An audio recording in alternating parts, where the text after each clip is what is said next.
name is Bianca Crowley, and I am the Collections Manager for the Biodiversity Heritage Library. I'm sorry I can't be there with you in person. I'll explain why in a little bit. But I'm here today to tell you a little bit about collections management activities we've been working on over the past year. So first I'd like to start off by telling you a little bit more about my role in BHL and the kinds of activities that I do. My focus is on acquisitions management, which involves training and documentation, as well as an overview of our digitization workflow and copyright and permissions issues. I'm also, of course, working on collection development. That would be any kind of management and analysis of our collection, as well as metadata management. Finally, program advancement. I work closely with the Secretariat to do administration and reporting activities, as well as help manage our Gemini issue tracking system that collects user feedback. The majority of my time is spent on collection support and metadata work. Since last year, my reference service role has increased because of my new Gemini triage responsibilities. And some fun facts about me. I am currently going to be moving from my home in Baltimore, Maryland to a new home in Richmond, Virginia with my husband and daughter. My husband is going to be pursuing a fellowship at Virginia Commonwealth University in pulmonary and critical care as a doctor. So we're moving back to where he went to medical school. And we have a new baby on the way, which is my exciting news and unfortunately why I couldn't make the trip this year.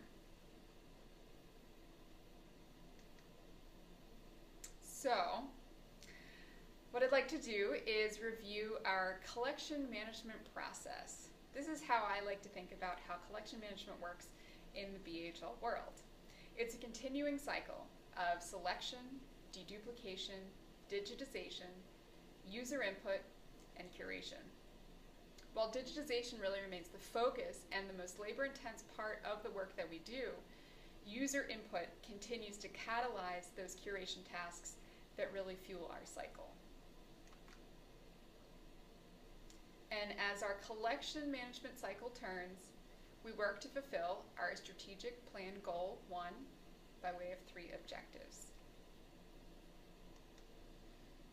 So goal 1, relevant content. To build and maintain the BHL as the largest, reliable, reputable, and responsive repository of biodiversity literature and other materials.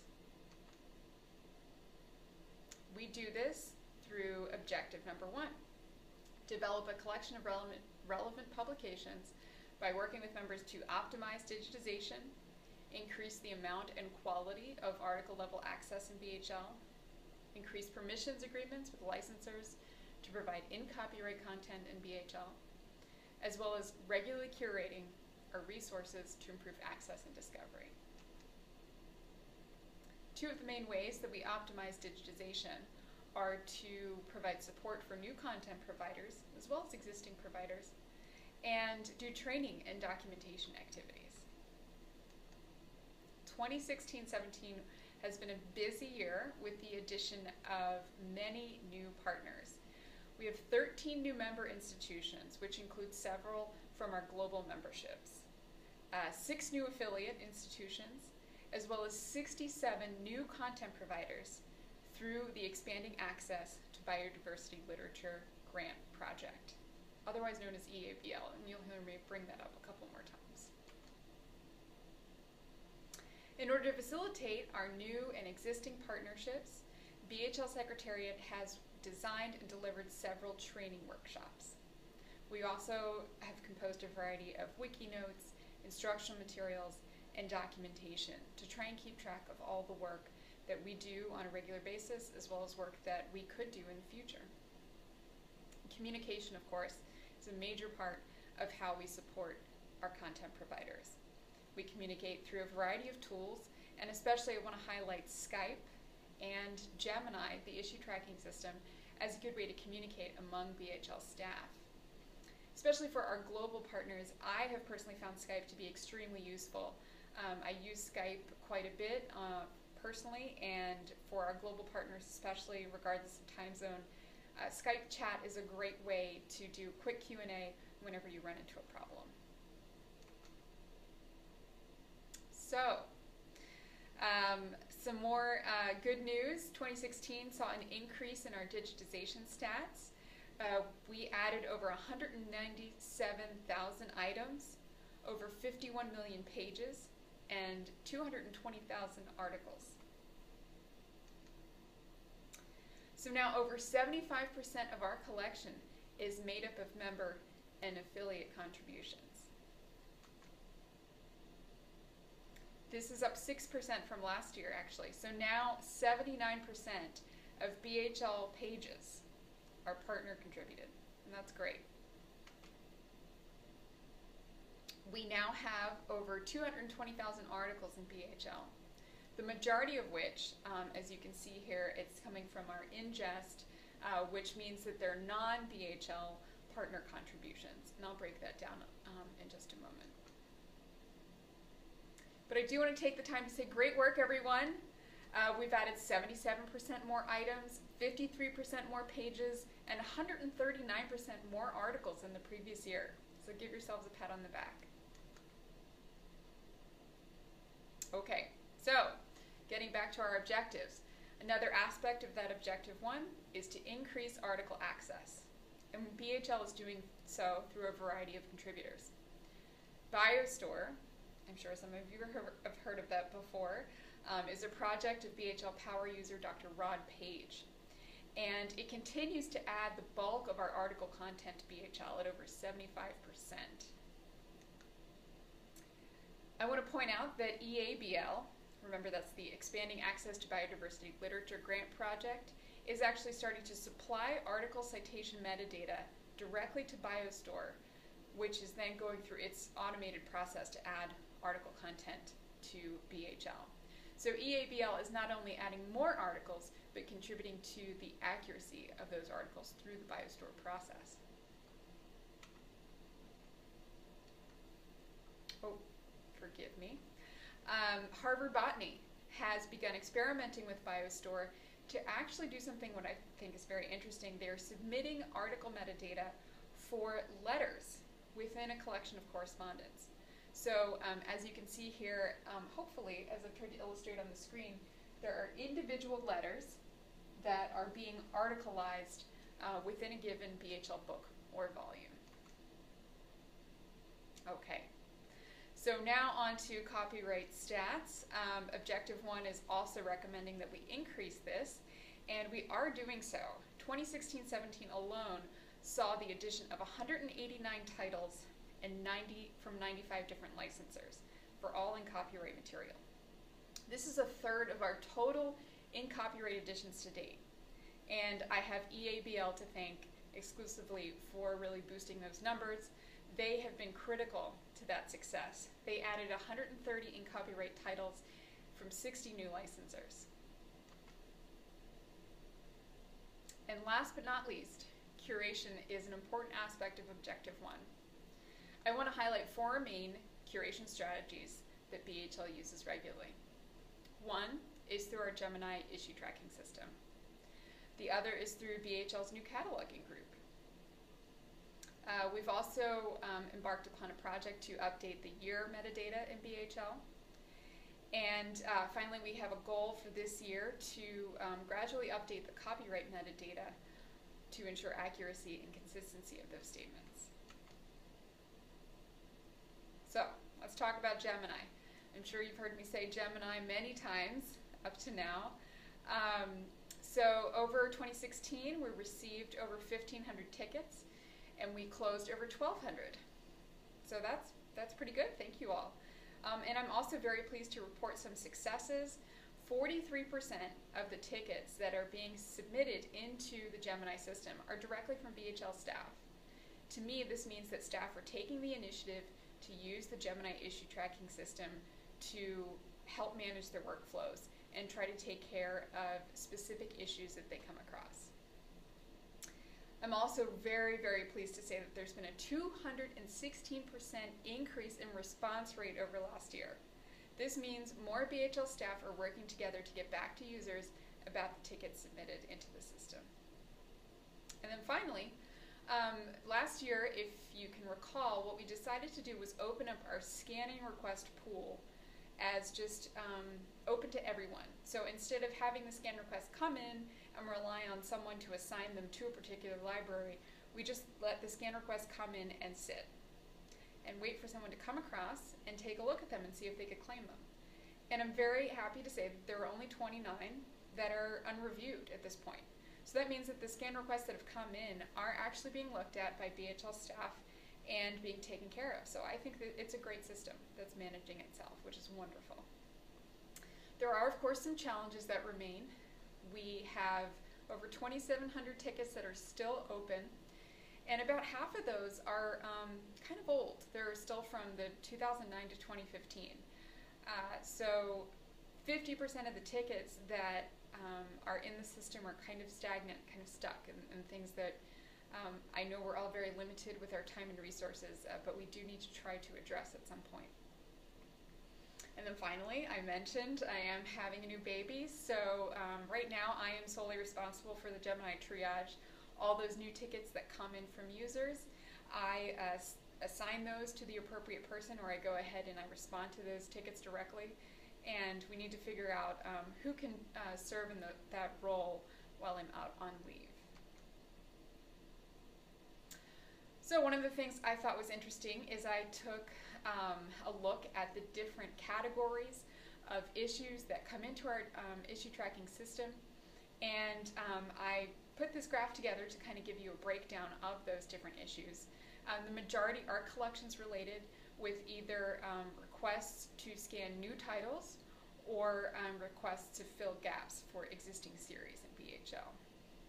And then the next major sections are related to the Expanding Access to Biodiversity Literature project. They are using Gemini itself to help manage their workflows. Reference questions have gone up as well, and then correcting minor metadata errors for BHL books and volumes. Those are called portal edits or pagination issues. These are things that are slightly different than the things that are going to the cataloging group, which would be more sort of complex metadata and cataloging errors. But we get a lot of requests from users to, let's say, update a typo in BHL or fix some volume information for the correct date, for example. So, I mentioned year metadata. This was a project that a couple of us got together to work on to update the volume-specific 4-digit year or year range of publication for items in BHL. So this is not the date of publication for a whole title, but rather the individual year for a volume or piece within BHL. And you'll see why that's important in a moment. So I reviewed over 188,000 items to try and make sure that the format for that year was correct. And then we developed some data rules to help clean that year metadata up and apply those rules to new items that are coming in. So this way we can try and ensure that we have the correct formats going forward. Mike implemented these rules, and myself and Allison Harding, we manually fixed some of those outliers that didn't fit within that rule set. And so from now on, hopefully, all the year values are formatted correctly. And so this helps us with some collection analysis, as well as fulfilling some metadata standards, which I'll tell you about in just a moment. So, two other curation strategies. As I mentioned, BHL now has an active cataloging group with experts from across BHL partner institutions. They address cataloging related issues that come into BHL's issue tracking system. So whenever there's a gnarly or complex cataloging problem that comes in that I don't have the expertise to address, I can send it over to our cataloging group, and they do meet occasionally to discuss these issues and address them when they can. In addition, I'm going to be working on a copyright metadata project to try and update the accuracy and consistency of our copyright metadata statements in BHL. We want to take a look at this not only to be correct about copyright information, but also try and implement the new rightstatements.org standards. So in order to go through this process of making sure our copyright statements are accurate, I will need to work contributor by contributor and actually review materials to make sure that the copyright statement fits. And so I will be starting with member institutions to work through and keep you posted on how that goes. So I also wanted to point out, as part of Objective 1, that our relationship with our primary digitization partner, the Internet Archive, has improved dramatically using Slack to communicate directly with them. We're talking to collection management staff, scanning center staff through the Slack tool, and it's just like that Skype chat, getting that immediate sort of Q&A going.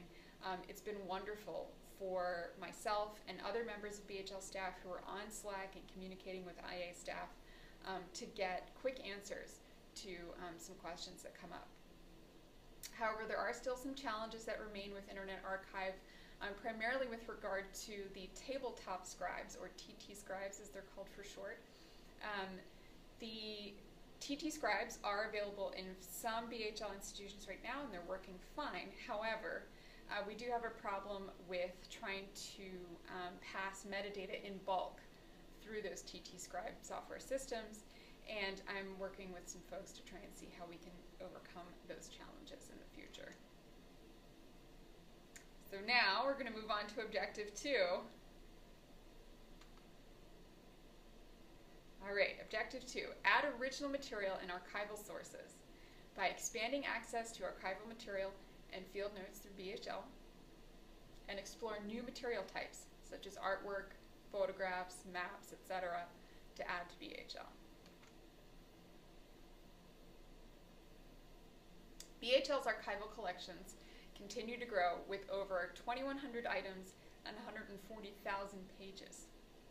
From Smithsonian Institution Archives, from the Clear and Arcadia funded Field Notes project, from Connecting Content, which was a project that was underway a few years ago, as well as the Engelman Correspondence Project from the Missouri Botanical Garden. Regarding new material types, the Collections Committee worked at length on a visual resources document that we submitted to the Executive Council for BHL for review. And finally, now we have some NDSR residents. That's the National Digital Stewardship Residency Program. And they are working at a variety of BHL institutions to help explore ideas for how we could possibly incorporate visual resources in BHL. Finally, Objective 3 is to explore and understand the scope of biodiversity literature by ensuring integration of BHL content within the global biodiversity community's research ecosystem. Analyze collection strengths, weaknesses, and gaps, and determine the percentage of public domain biodiversity relevant publications digitized to date. So, with the year metadata cleaned up, I was able to do some analysis and take a look at the pre and post 1923 composition of BHL content. And it turns out that a quarter of our collection dates from 1923 to the present day, which I was kind of surprised. So I think this is a great way to show how our collection over time can continue to grow more contemporary. And we continue to work towards integrating BHL content into the research ecosystem by trying to add items to DPLA. This work is now led exclusively by the EABL project. I'm also working with contacts with OCLC to add title metadata to their WorldCat database. And Mike is also working on developing improvements to our metadata to try and satisfy the KBART metadata standard. And what KBART will do is help us fulfill the knowledge-based standards, and those would help us to try and get BHL data into discovery layer systems, such as Summon, for example. And finally, part of my role as collections manager is to lead our collections committee. And since last year, we've done a variety of things. We have submitted our visual resources document to the executive committee. We launched the BHL2017 collection under Grace's leadership. We added a new copy-specific information field to capture item-specific information. So this would be for items in BHL if for any reason that physical item was incomplete because that's how it was bound, or there's any sort of marginalia or annotation information about that item, we can now add it to the user interface of BHL and let users know the status of that item or the uniqueness. We've also implemented some search term tracking through our Google Analytics. We continue to assess the relevancy of potential content, especially for the EABL project, as well as any ingests that come in from the Internet Archive. We are preparing for a possible Linnaeus Link project to coordinate digitization among BHL partners that are both Linnaeus Link members as well as BHL partners. We have initiated collaboration with HathiTrust, and that's, I think, really interesting. HathiTrust and BHL share a lot of the same collection management issues, and I think this will be a really great way for us to meet periodically to try and resolve some of our shared challenges. We are supporting the work of the NDSR collection analysis resident, who's working out of Chicago, I believe. And then we are also working to help develop ideas for improved collection browsing, linkages among related works, and other collections-related issues, all to inform the possibilities for BHL version 2. And I just want to give a shout out and special thanks to all of the folks who are part of the Collections Committee. They're from many of your institutions, and thank you very much for allowing them to lend their time and help move BHL collection management forward. And so that's all I have to report to you for today. I want to thank you all for your time and attention. And I am actually available via chat if you all have any questions on WebEx. So please let me know. Thank you.